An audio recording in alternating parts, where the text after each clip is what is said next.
Michael Moore is a filmmaker who won an Academy Award. For that, he is apparently given lifetime special dispensation to opine on anything and everything that he deems fit for his visage. The one that peers from under tattered baseball caps, often seen wearing stained sweatshirts from various free buffets, and remains a beacon of the ridiculousness that inhabits the land where nothing is real, including their opinions that are far too often walked back to not offend or hurt the bottom line of upcoming releases. From the left coast, Newsmax's own James Hirsen is here with the very latest on open mouth, insert foot from Hollywood when it comes down to American Sniper. James, I got to tell you, you must be just thinking at this point, will Michael Moore please go away? Oh, I think there are thoughts like that, definitely. But, in all practical considerations of Michael Moore, he virtually has gone away. He's a has-been, and he's trying to get attention, clearly. I mean, he basically tweeted that snipers are cowards. A very ignorant statement from Michael Moore, one of the biggest hypocrites on the planet. This is a guy who stood in front of the New York Stock Exchange with a megaphone, condemning the 1%, not revealing that he lived in a $2 million mansion on a lake in Michigan, that this sprawling 1% type house, and makes huge tens of millions of dollars for all of his movies, filed a lawsuit against the Weinstein Company because he didn't get enough money. So, I mean, he should be ignored.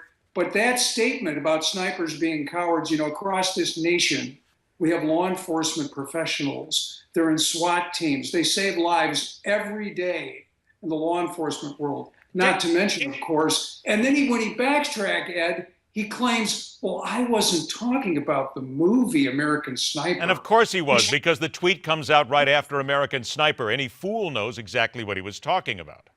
Absolutely. But doesn't the backtracking is too little too late.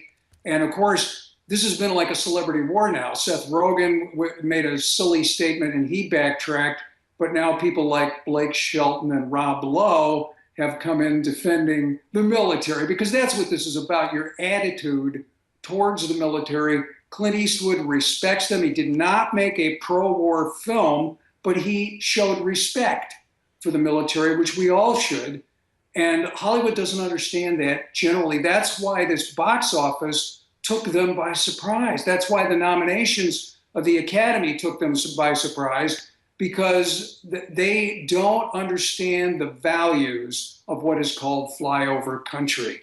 Isn't this all part of the basic problem, though, when you look at liberal Hollywood? And I've got a lot of friends there, and I've been around them for a lot of years, because they have no problem whatsoever with a movie that has phony violence in it, with heads being split open, with blood being poured. No problem with that. That's fine.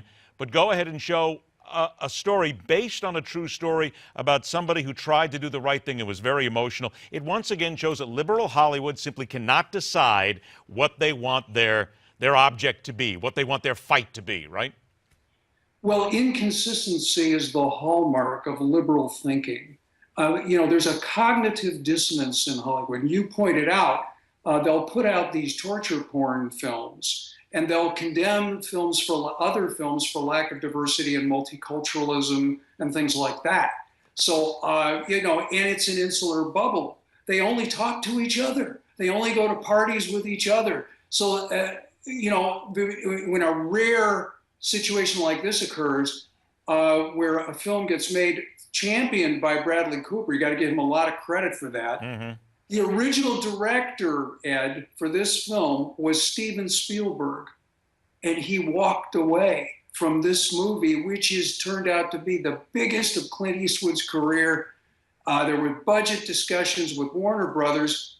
Spielberg walks away. When there are budget discussions, the go-to guy is Clint Eastwood. He never delivers over budget. And this is the best work of his career. And I'll tell you what, James, we can only thank ourselves, even if we haven't seen it. And I'm going to go see the movie this weekend, but we can thank ourselves that Spielberg didn't get his hands on this and Eastwood did. That is the good news about all this. James Hirsen, always a pleasure to catch up with you, my friend. Thanks for joining us. Thanks for having me, Ed. All right, take care. Third and final hour right around.